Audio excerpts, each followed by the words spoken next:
бірдеңе бастау керек еді, бірдеңе жасау керек еді деп әлі жүрсіз. Бәрінің күтетіні уақыт келеді, уақыт келмейді. Уақыт тек қана кетеді. Түсіну керекпіз, ол ақиқат. Соны қабылдау керекпіз. Мысалы, мен бизнес жасағанда талай қиындықтарды көрдім. Сол қиындықтарды бүгін есіме түсірсем, маған әлі күнге дейін өте қиын. Сол бизнестегі қателіктерді айта кетейін, себебі біреуге болмаса біреуге пайдасы тиер. Адам деген біреудің қателігімен үйрену керек. Өз қателігің емес, біреудің қателігімен үйрену керексіздер. Қазір Инстаграмды ашып қалсаңыз, интернетті ашып қалсаңыз, бәрі байып жатыр, бәрі миллиондарды қырып жатыр, бәрінің машинасы крутой, әрине, бәрі дұрыс шығар. Бірақ сіз көресіз, естисіз. Бәрінің айтатыны дисциплина, мотивация, былай жаса. Ақыл көп, айналада ақылшылар көп. Неден бастау керек? Сіз кухняда отырсыз, шайыңызды ішіп отырсыз, болмаса айнаға қарайсыз да ойланасыз, не істеуге болады деп. Мен бұл видеода сіздерге нақты жұмыс жасайтын қарапайым тілмен түсінікті қылып айтуға тырысам. Не істеу керек, не істемеу керек, және де осы видеодан кейін сіздің табысыңыздың артуына мен себепкер болғым келеді. Менің есімім Айбек Бейсенбаев, менің үлкен ірі компаниям болды. Жүк тасымалдаумен айналысатын, соның ішіне қызықты маршруттардың бірі Қытайдан Турцияға жүк таситын едік. Өкінішке орай, манағы бизнеске көңіл бөлмей, немқұрайлықпен қарап жүрген кезде бизнес бір күні банкротқа ұшырады. Менің меншігімде болған заттардың құндылығы 600 миллион теңге болатын. Соның бәрінен мен айырылып қалдым, және де бір 50-60 миллионмен қарызбен қалдым. Сол 50-60 миллион қарызды мен 9 айдың ішінде жоқ қылдым. Және де банағы жоғалтып алған заттарымның бәрін қазір басқа затпен болса да орнын толтырып жатырмын. Сондықтан сондай үлкен қателік жасамас үшін осы видеода, осы блогта сіздерге барлығын түсінікті қылып айтып беретін болам. Және де қарыздан құтылу жолдарын сіздермен бөлісе кетермін. Бұл видеоны мен не үшін түсіріп жатырмын, не үшін айтып жатырмын? Себебі бұл менің басымнан өткен, менің тәжірибем. Сондықтан сол қателіктер сіздер жасамасын деп, осының бәрін сіздерге түсінікті қылып айтқым келеді. Қаншама әрекет жасадым. Әрине, әрекет жасалғанда жұрттың бәрі сені бірден қолдай қоймайды.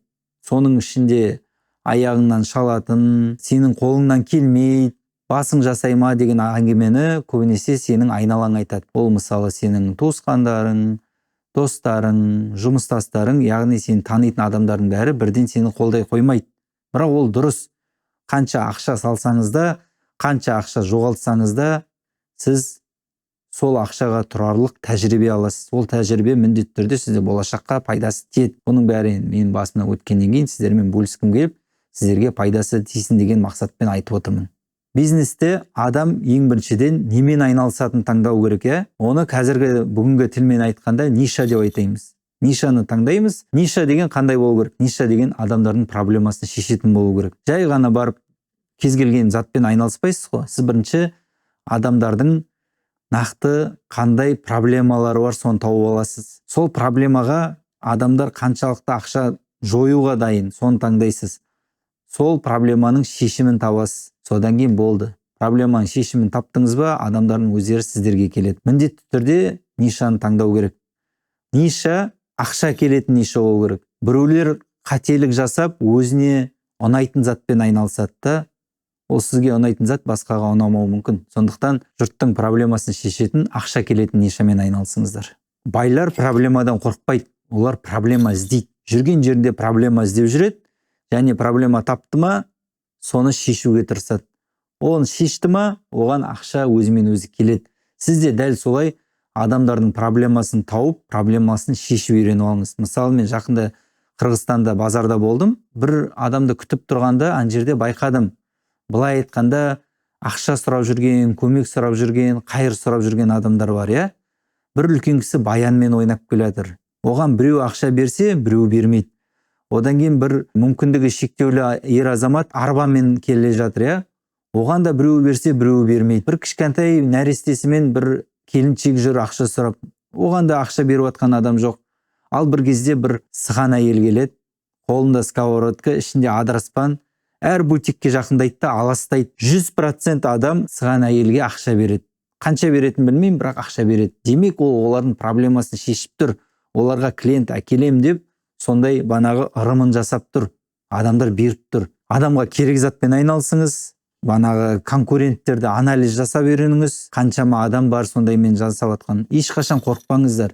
Әр адамның өзінің ризық несібесі бар. Менің қаламда мен жасайым деген затты уже біреу жасап жатыр деп ешқашан күмәнданбаңыз. Әр адамның өзінің клиенті болады. 10 аптека тұрма, 11-ші аптека қылып, 11-ші аптеканы ашыңыз. Бәріңізге клиент жетеді. Бизнес деген ол команда. Көп кәсіпкерлердің қателігі адаммен жұмыс жасай алмайды. Адаммен жұмыс жасамағасын бизнестен бизнеске секіре береді. Тіспен айналысқысы келеді, аптекамен айналысқысы келеді, шаштаразбен айналысқысы келеді. Барлық жерде ақша көп сияқты.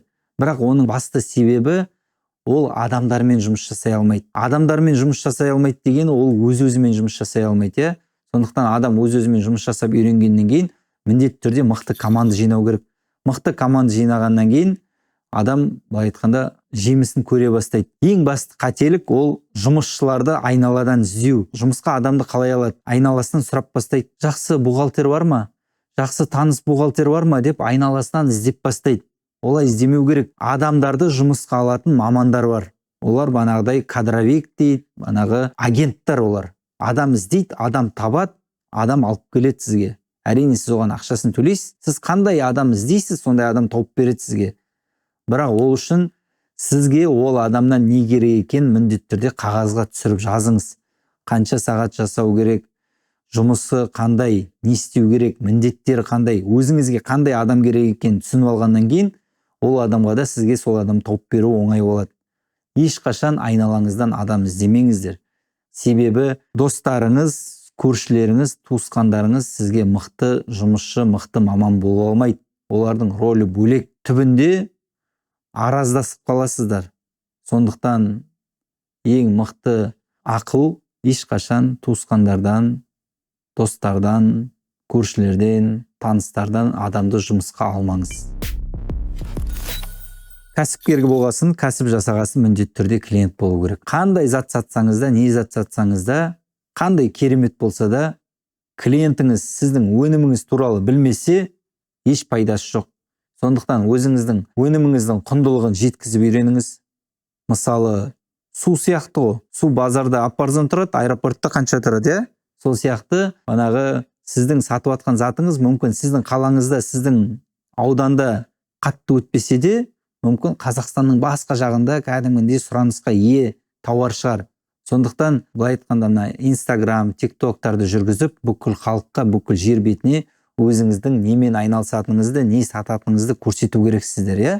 Ол біріншіден, оны жеке бренд дейді, личный бренд дейді, ол міндетті түрде керек. Екіншіден, жарнама бересіздер. Жарнама беретін жерлер көп. Қайтадан Instagram-ға да жарнама беруге болады. WhatsApp статустарыңызға қойып жарнама жасауға болады. Тегін площадкалар бар. Содан кейін ақылы площадкалар бар. Мысалы, OLX бар, Facebook бар. Соны қай жерде жарнамалайтын мүмкіндік бар, соның бәріне жарнамалау керек қой. Себебі жарнама деген ол мықты керек зат. Жарнама болмаса бизнесіңіз сіздің өліп қалады.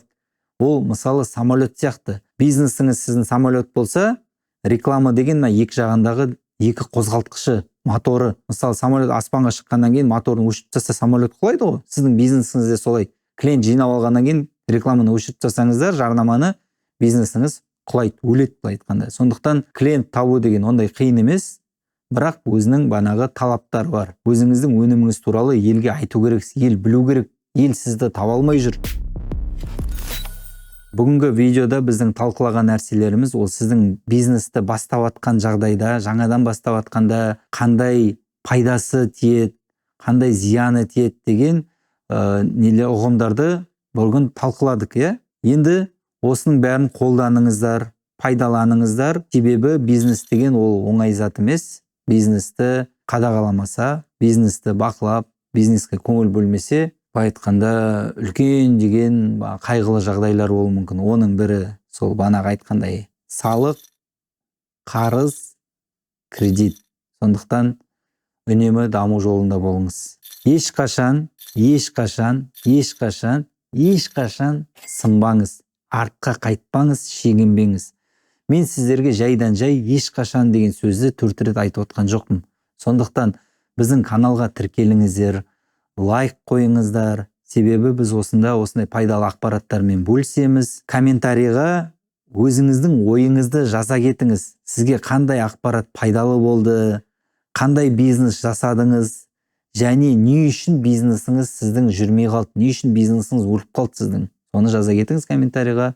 Есіңізде болсын, сіздің жарқын болашағыңыз, сіздің өміріңіз, сіздің денсаулығыңыз тек қана ең біріншіден сіздің өзіңізге керек. Содан кейін басқа біреулерге маңызды болуы мүмкін, бірақ сіздің өзіңізге керек. Сіздің өзіңіздің қолыңызда барлығы. Және де сіздің болашағыңыз бүгінгі сіздің қандай шешім қабылдайсыз, соған байланысты. Бізбен бірге болыңыздар. Көп рахмет. Келесі видеода жүздескенше.